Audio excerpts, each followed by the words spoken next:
نحمده ونصلي ونسلم على رسوله الكريم اما بعد فاعوذ باللہ من الشیطان الرجیم بسم اللہ الرحمن الرحیم۔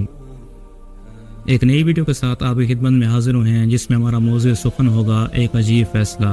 ویڈیو شروع کرنے سے پہلے ہماری آپ سے درخواست ہے کہ ہمارے چینل کو ضرور سبسکرائب کر لیں اور بیل کے آئکن پر بھی ضرور پریس کر لیں۔ حضرت داؤد علیہ السلام کی بارگاہ میں دو شخص حاضر ہوتے ہیں اور ایک شخص دوسرے شخص کے بارے میں یہ دعویٰ کرتا ہے کہ اس کی بکریاں میرے کھیت میں گھس گئی اور میرا سارا کھیت کھا لیا اور میری ساری فصل کا نقصان ہو گیا۔ وہ فرماتے ہیں کہ اے اللہ کے نبی، آپ ہمارے درمیان فیصلہ فرمائیں۔ حضرت داؤد علیہ السلام یہ فیصلہ فرماتے ہیں کہ بکریوں والے کی ساری بکریاں اس کھیت والے کے حوالے کر دی جائیں، کیونکہ ان بکریوں کی قیمت اس کے نقصان کے برابر ہے۔ جب وہ یہ فیصلہ کروا کر واپس آ رہے ہوتے ہیں تو راستے میں ان کی ملاقات حضرت سلیمان علیہ السلام سے ہو جاتی ہے اور یہ دونوں شخص حضرت سلیمان علیہ السلام سے عرض کرتے ہیں کہ آپ اس مسئلے کے بارے میں کیا فرماتے ہیں۔ حضرت سلیمان علیہ السلام نے سارا مسئلہ سنا اور کہا کہ میرے پاس اس سے اچھا فیصلہ موجود ہے۔ حضرت داؤد علیہ السلام جو کہ حضرت سلیمان علیہ السلام کے والد ہیں، جب حضرت سلیمان علیہ السلام کی بات حضرت داؤد علیہ السلام تک پہنچی تو آپ نے اپنے بیٹے کو طلب کیا اور کہا، اے بیٹے، وہ کون سا فیصلہ ہے جو میرے فیصلے سے اچھا ہے؟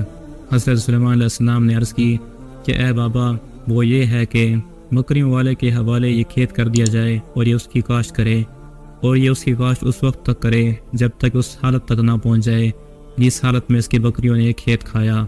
تب تک وہ کھیت والا اس کی بکریوں سے فائدہ اٹھائے، یعنی اس کا دودھ استعمال کرے، اور پھر جب وہ کھیت اس حالت تک پہنچ جائے جس حالت میں اس کی بکریوں نے کھایا تو بکریوں والے کے حوالے اس کی بکریاں کر دی جائیں اور کھیت والے کے حوالے اس کا کھیت کر دیا جائے۔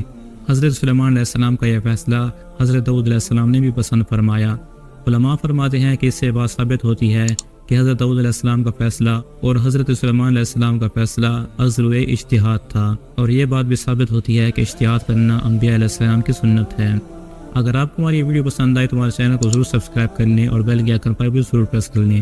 ملتے ہیں اگلی ویڈیو میں، تب تک کے لیے اللہ حافظ۔